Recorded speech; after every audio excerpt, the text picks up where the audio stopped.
My name is Kendall. I don't have many sad stories to share. My life thus far has been pretty damn good. I look at all of the good things I have going for me, and there's not much to complain about in the scheme of things. I'm pretty much your ordinary 18-year-old girl. I go to school, I work a crap minimum wage job, I'm obsessed with TikTok, I have friends and a family and a boyfriend. I love writing and going on adventures, and I love Colorado, but above all, I love dogs. Now I know what you're thinking. Who doesn't? I know, they're hard not to love. But my passion for dogs has made me the person I am today, and it all started with my first dog, Dewey, who I got when I was just 2 years old. I've never been one to have that many friends. I've always enjoyed my dog's company above all else. I've been picked on my entire life because of how much I love dogs. I wear that fact on my sleeve proud. I've been ridiculed and made fun of, but I don't care. Getting made fun of for something that brings others so much joy never made sense to me. I never gave in to the bullies. In fact, it made me love dogs that much more. I have poured so much time, effort, love, and money into dogs in so many different ways, but in August of 2020, I started my first real adventure, and one of the most exciting chapters in my life, all thanks to dogs.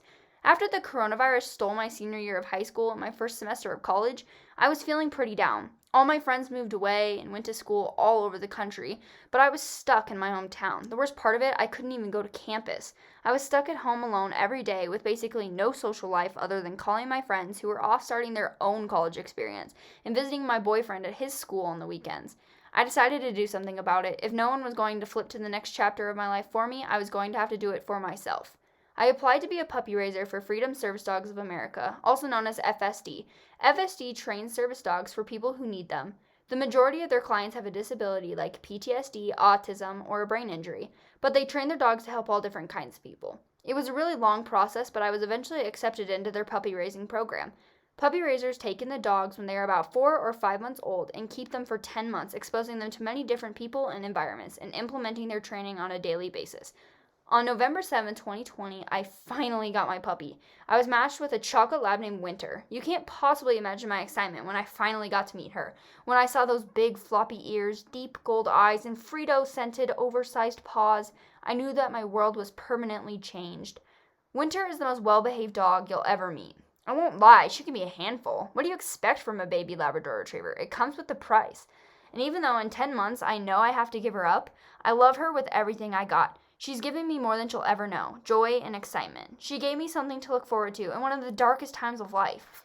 Even before I knew her name, her breed, her color, her gender, I was in love with the idea of doing something bigger than myself. I loved her from day one. Winter and I train every day.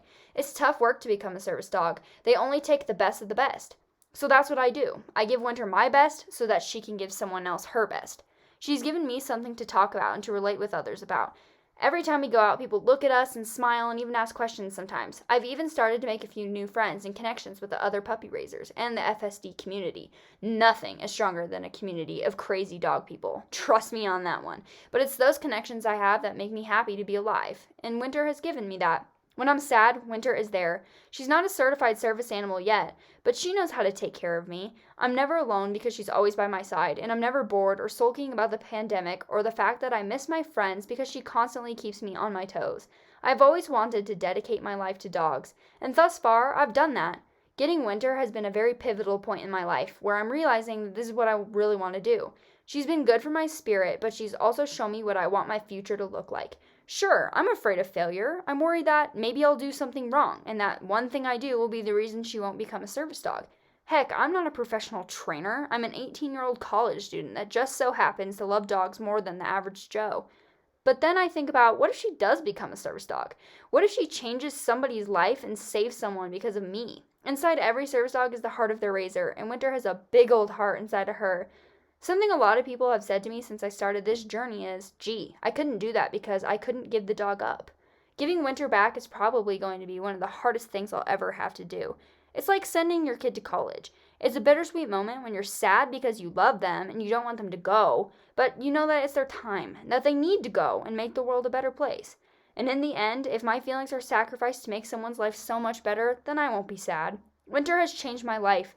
This is an experience I'll never forget and probably one of the biggest adventures I'll ever have. She's already taught me so much. Most of all, she's shown me that there is always light at the end of the tunnel. I choose to love dogs because they do nothing except for love humans blindly. They love people more than themselves, no matter who you are. They don't care about the color of your skin, if you're ugly or beautiful, how much money you have, where you're from, what your job title is, or who and what you love. They love you because they see life in the present. They see nothing but the good parts of you. They don't judge. They don't see ugliness. They see you. Winter and I are just in the beginning of the story, and we're going to continue to write it every day, one paw at a time. Thank you.